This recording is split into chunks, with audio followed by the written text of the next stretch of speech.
Tanto os Estados Unidos quanto a União Soviética já derrubaram aviões civis de passageiros.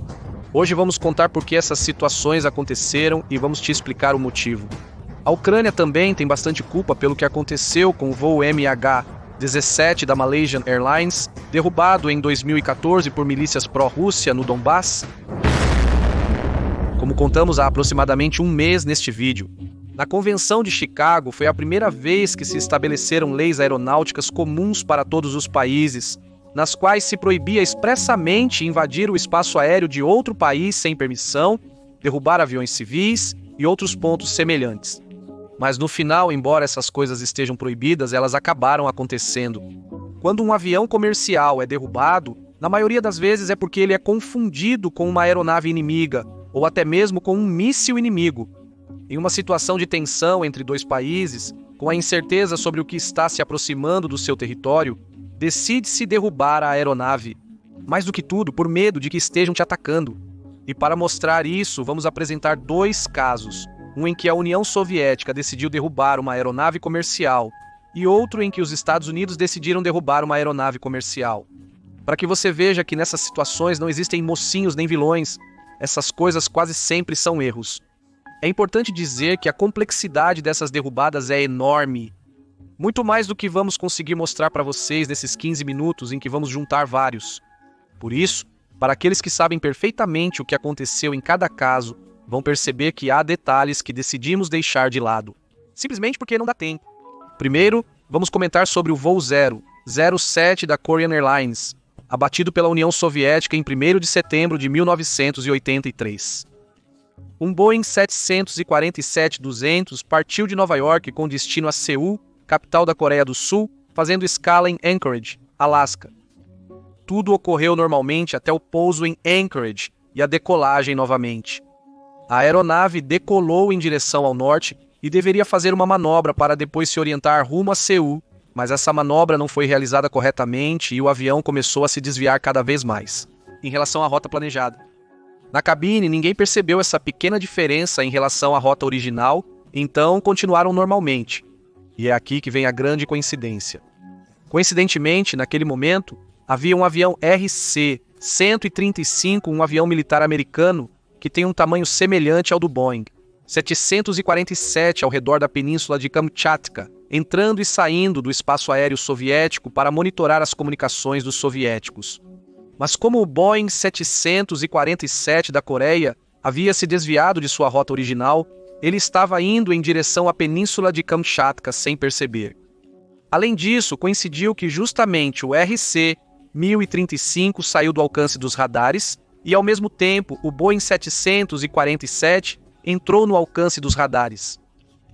Por isso, os soviéticos pensaram que o avião comercial era, na verdade, o avião militar. Só que, desta vez, parecia que ele estava indo diretamente para uma base de submarinos nucleares, então foi designado como alvo militar. E por essa razão, foi ordenado interceptar o avião com 4 caças Mikoyan Gurevich 23. No entanto, eles ficaram sem combustível antes de alcançá-lo e o deixaram ir, pois ele já havia saído do alcance dos radares. No entanto, o avião agora se dirigia para o sul da ilha de Sakhalina, outro território soviético que também, coincidentemente, tinha uma base principal da frota da União Soviética.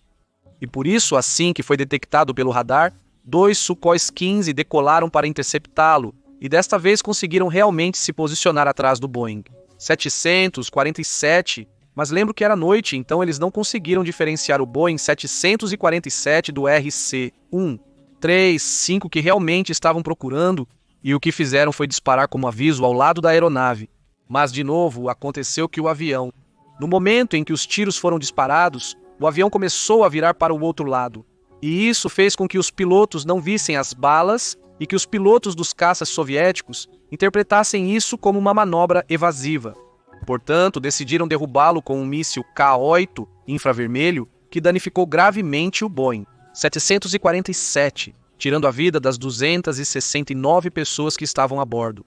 Realmente, se formos às ações que devem ser tomadas.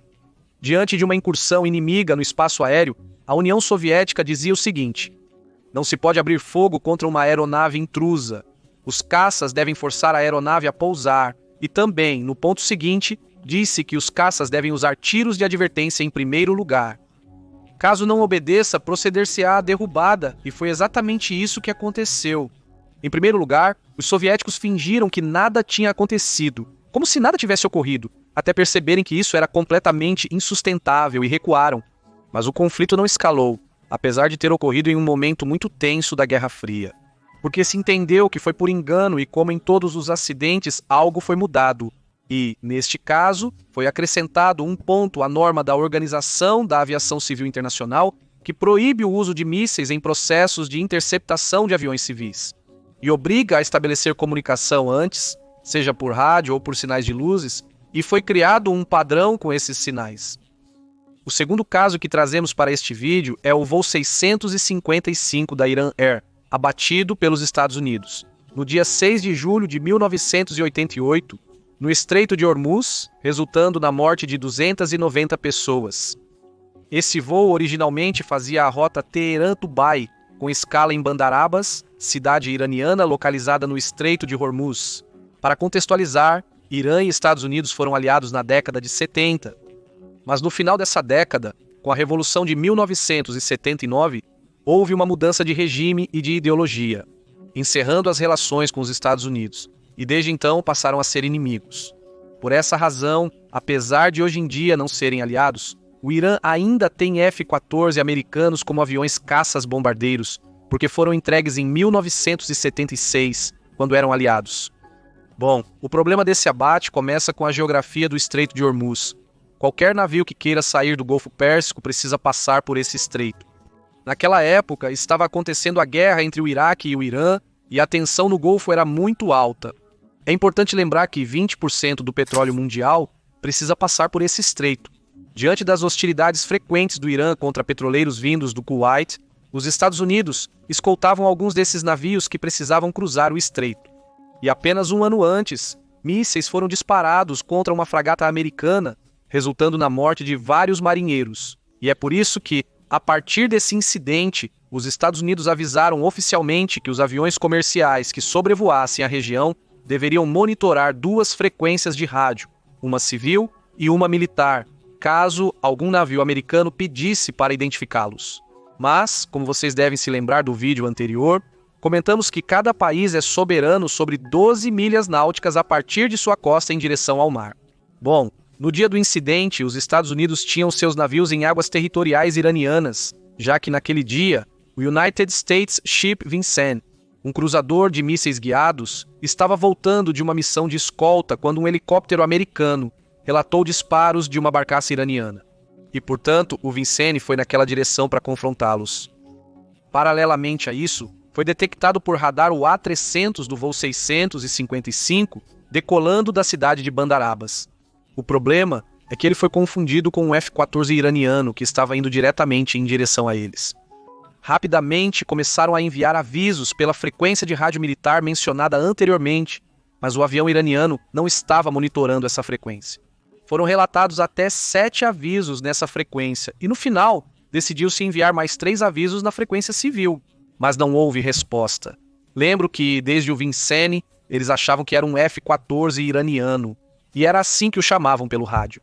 Finalmente, foi tomada a decisão de lançar 2 mísseis SM, 2 mísseis terra-ar antiaéreos, que acabaram derrubando o avião, tirando a vida de todos a bordo. Há várias coisas que tornam a situação ainda mais controversa. Dos Estados Unidos Vincennes, foi dito que o F-14 estava descendo em direção ao navio como se fosse atacá-los. No entanto, o Airbus A300 estava subindo, pois tinha acabado de decolar.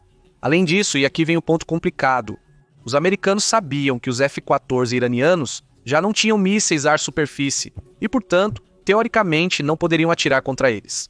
Houve uma pequena disputa sobre como agir sabendo dessa informação, mas mesmo assim, do Vincennes foi decidido abater a aeronave. Também se diz que o Vincennes, em primeiro lugar, agiu de maneira muito agressiva, indo para a ofensiva contra as barcaças iranianas, que não ofereciam muito perigo, e, portanto, entrando em águas territoriais iranianas. E também não se tem certeza se o helicóptero americano realmente foi alvo de disparos ou se foi uma confusão da tripulação do helicóptero. O Pentágono, a princípio, disse que haviam derrubado um F-14, mas horas depois corrigiram a versão e se justificaram, explicando que o aeroporto de Bandar Abbas também é usado como base militar dos F-14. Além disso, a aeronave não se identificou, mas, claro, não o fez porque não estava equipada com sistemas para usar frequências militares. E nas mensagens na frequência civil, não ficava claro para qual avião estava sendo pedido identificação. Por outro lado, do Irã, disseram que os Estados Unidos fizeram isso de propósito, mesmo sabendo que era uma aeronave comercial, mas que de qualquer forma, mesmo que fosse um F-14, eles não tinham o direito de derrubá-lo, pois estavam em águas territoriais iranianas. Graças às gravações do que aconteceu feitas a partir da ponte de comando do United States Ship Vincennes, é possível perceber como os marinheiros americanos realmente acreditavam que estavam sendo atacados por uma aeronave iraniana. Como você pode ver, um verdadeiro caos. Mas como eu disse no começo, não acredito que exista um único governo que decida derrubar uma aeronave comercial. Aliás, simplesmente porque isso não traz nenhum benefício. E o que isso traz em troca são muitos problemas em nível internacional. Então, se você colocar na balança, nunca, em nenhum caso, vai ser vantajoso para você. No entanto, já houve vezes em que aviões comerciais foram derrubados de propósito, sabendo que era um avião comercial. Mas esses ataques geralmente não são perpetrados por governos oficiais, e sim por milícias envolvidas em algum conflito. Como, por exemplo, em Bagdá, capital do Iraque, em 22 de novembro de 2003. Quando um grupo de fedayines, uma organização paramilitar leal ao governo de Saddam, tentou derrubar um Airbus A300 da DHL usando um míssil. Estrela, um Mampad soviético daqueles que já mencionamos no vídeo anterior, naquele momento estava ocorrendo a invasão do Iraque. E para reduzir a exposição a esse tipo de ataques, todos os aviões, inclusive os de transporte civil como este, subiam muito rápido ao decolar e com uma rota aleatória para que não fosse possível planejar um ataque previamente. No entanto, neste caso, isso não foi suficiente para evitar o impacto do míssil. Isso danificou gravemente a asa esquerda, causando uma perda total de potência hidráulica e também uma perda de combustível.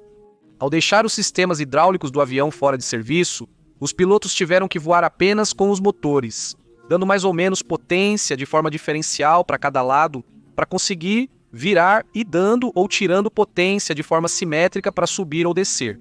Exatamente o mesmo que aconteceu no voo da United Airlines 232, que já comentamos em detalhes neste vídeo. Finalmente, conseguiram pousar pilotando a aeronave dessa maneira, o que é algo completamente incrível. Fizeram um pouso fora da pista, mas os 3 integrantes do voo conseguiram sair andando por seus próprios meios. Mas olha como ficou a aeronave.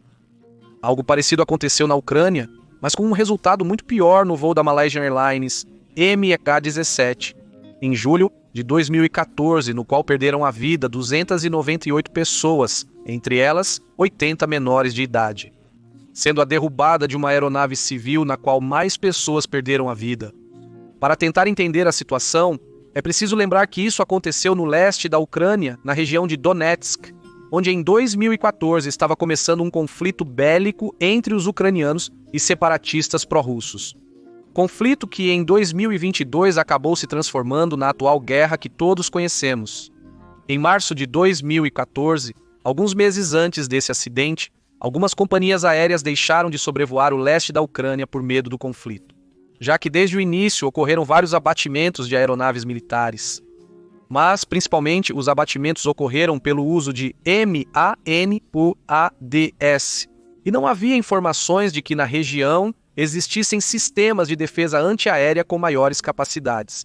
Por isso, algumas companhias aéreas decidiram continuar com suas rotas, porque, como já explicamos no canal, modificar uma rota pode ser muito prejudicial para uma companhia aérea, por questões puramente econômicas. O que foi feito a nível internacional foi deixar claro as altitudes às quais era necessário sobrevoar essa área, sendo 26.000 e 32.000 pés as altitudes mínimas. Bom, então, no dia 17 de julho de 2014, o voo MH17, tendo partido de Amsterdã e indo em direção a Kuala Lumpur, estava próximo à fronteira entre a Ucrânia e a Rússia, a uma altitude de 33.000 pés.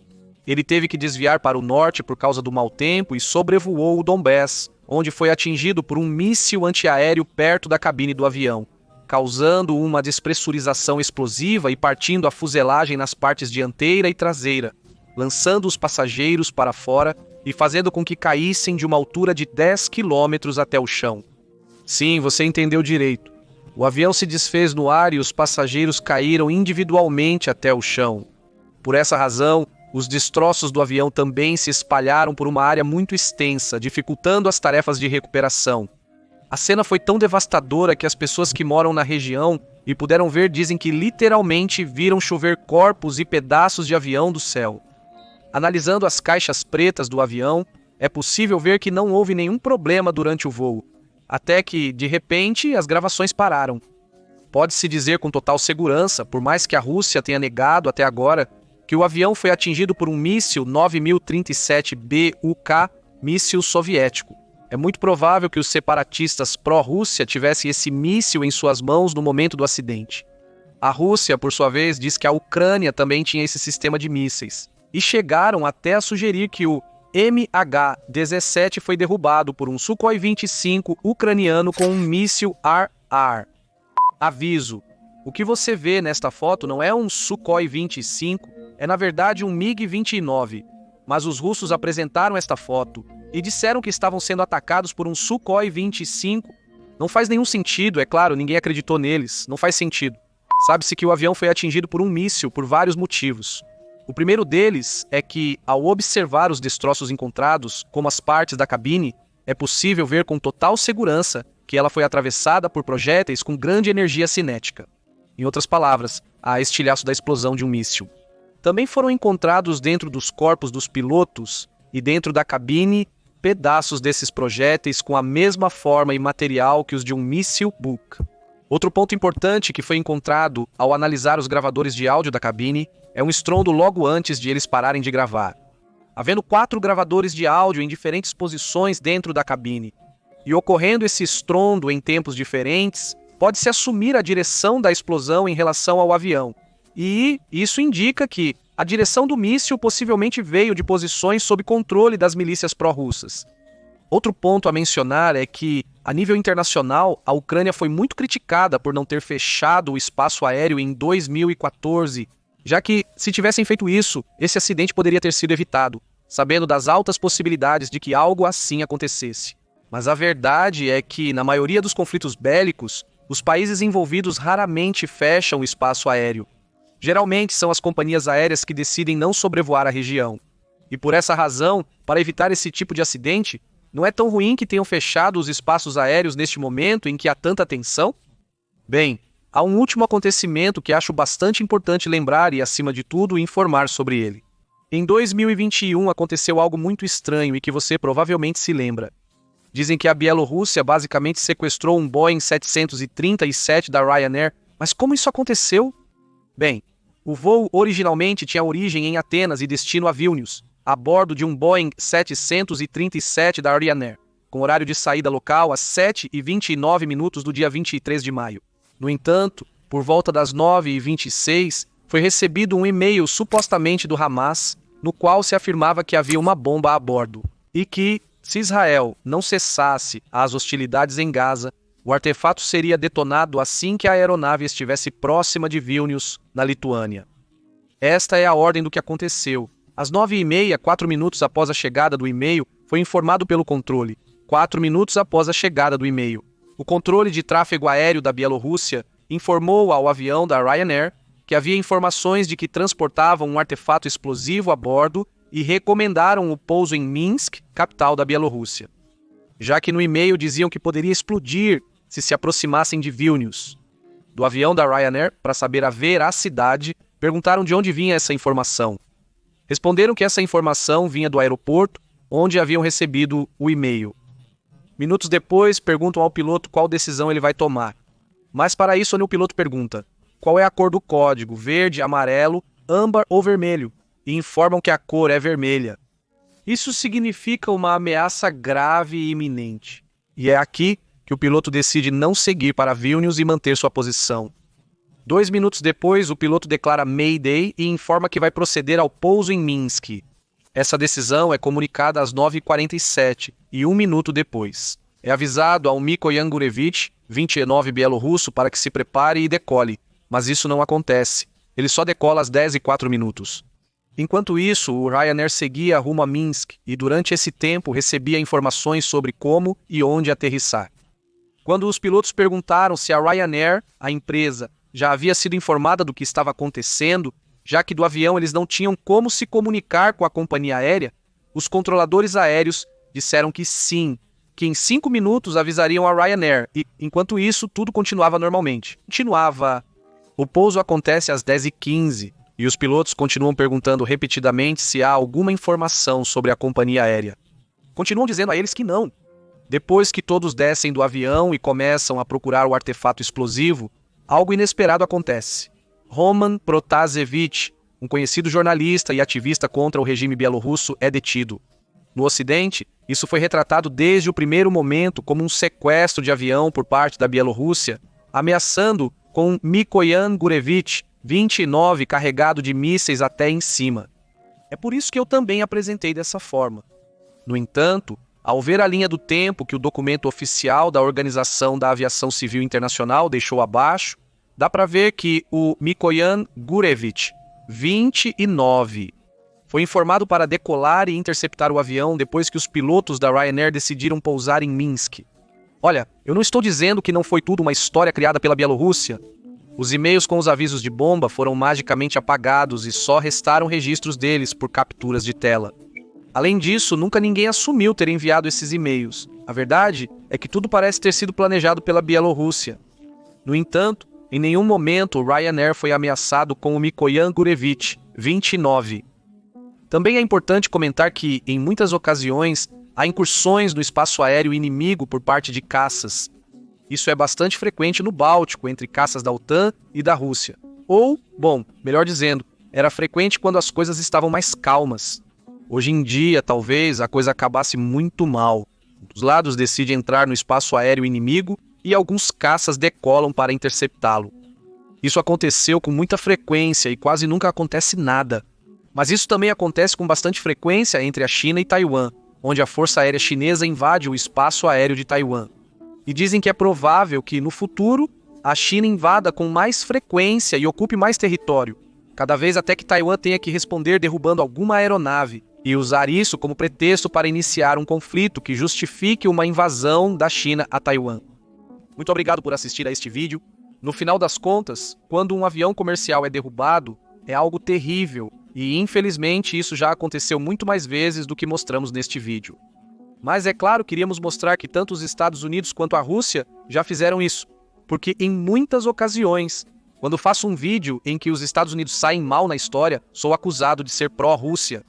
E quando faço um vídeo em que a Rússia sai mal na história, nos comentários sou acusado de ser pró-Estados Unidos. Bom, neste vídeo eu não sei o que vai acontecer, mas é como sempre. Quando isso acontece, no final quem sempre acaba pagando são as vítimas.